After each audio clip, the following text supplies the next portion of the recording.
안녕하십니까. 9월 23일 오늘의 와플터치 본문은 레위기 13장입니다. 레위기 13장에서는 이제 한센병에 관한 규례가 나오는데요. 사실 엄밀히 말씀드리면 여기 지금 한센병 또는 문둥병이라고 번역되어 있지만 정확히는 한센병은 아니고요. 전염성 피부염을 얘기하는 겁니다. 왜냐면은 이 시대에 고대 이스라엘에 한센병이 있었다는 증거는 없고요. 신약 시대에는 있었던 것 같고요.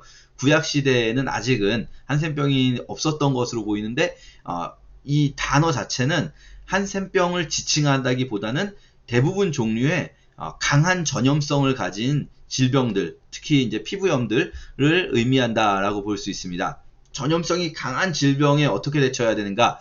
이 본문이 사실 예전에는 굉장히 어렵게 느껴졌었어요. 제가 이 본문을 설명드릴 때도 많은 분들이 잘 이해를 못 하셨었는데 이제는 너무 잘 이해하세요.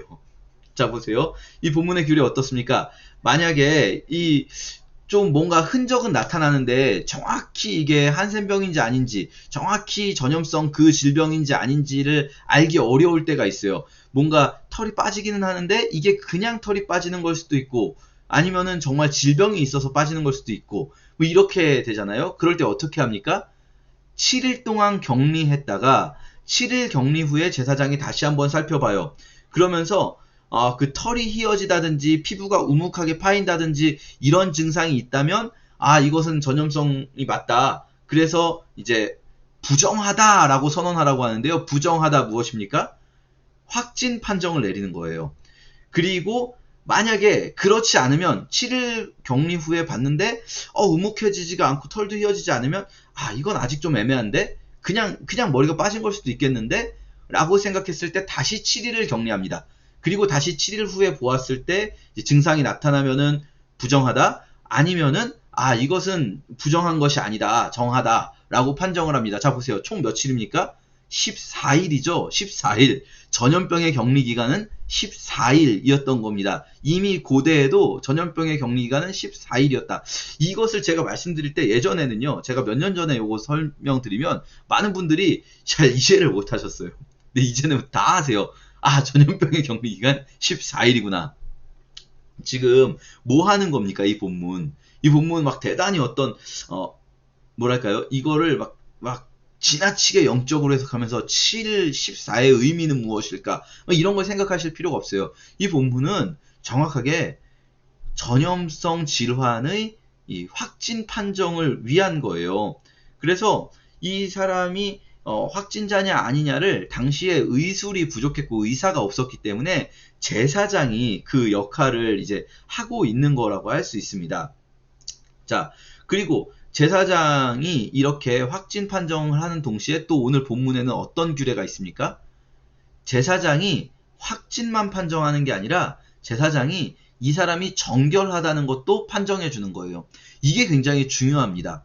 사실은 우리는 이제 이 확진 판정 쪽에 좀 이렇게 이거 신기한데 하면서 보게 되지만 고대의 생각을 해보세요. 고대 사회에 어떤 일이 많았을까요? 이게 조금만 뭔가 비슷한 증상이 보이면 사람들이 다 그 사람을 기피했을 거예요. 그리고 막 뒤에서 수근수근하기도 하고 확실하지 않은데 뒤에서 수근수근하면서 왕따를 시키는 거죠. 그 공동체에서 저 사람 좀 이상해. 저 사람 그거 아니야? 병 있는 거 아니야? 안 되겠어. 저 사람 가까이 가지 마. 사람들이 막 이랬을 거라고요. 이 규례가 레위기에 왜 있을까 생각을 해보시죠, 여러분.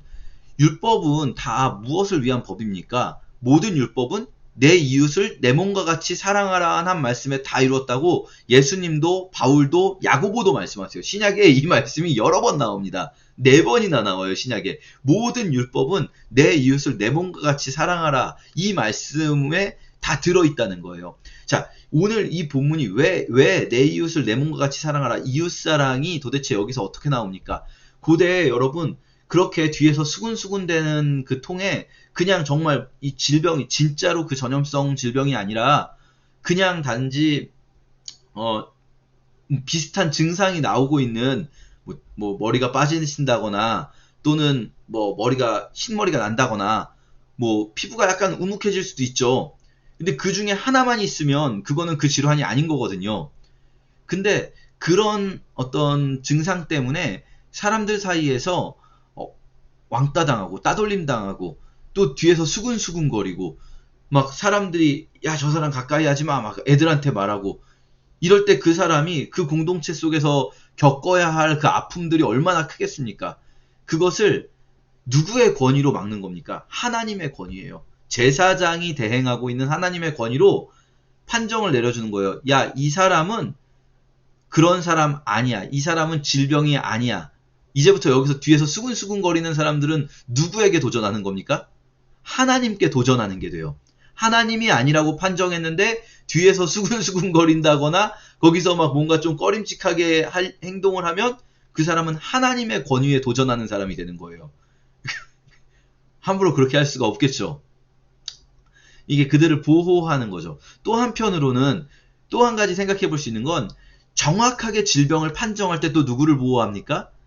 다른 백성들을 보호하는 것이기도 합니다. 이거 둘 다 보호가 되는 거예요. 환자는 환자대로 격리를 통해 보호가 되는 거고요.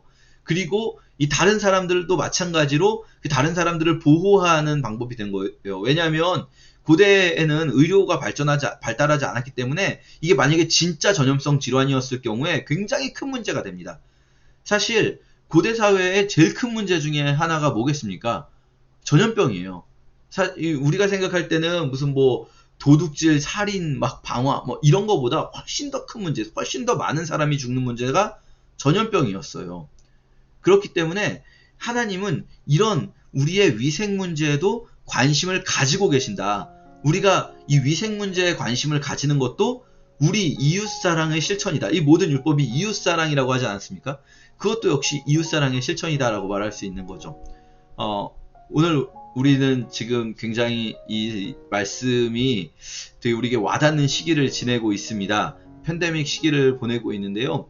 이때 우리 개개인들이 자신의 위생에 철저하게 마스크도 쓰고 이렇게 잘 거리두기도 하고 이런 것들이 이것이 궁극적으로는 나 병 안 걸리기 위한 것일 수도 있지만 또 나를 통해 혹시라도 누군가 감염되는 것을 막는 이웃사랑의 실천이다라는 것도 기억하는 오늘 하루가 되었으면 좋겠습니다. 감사합니다.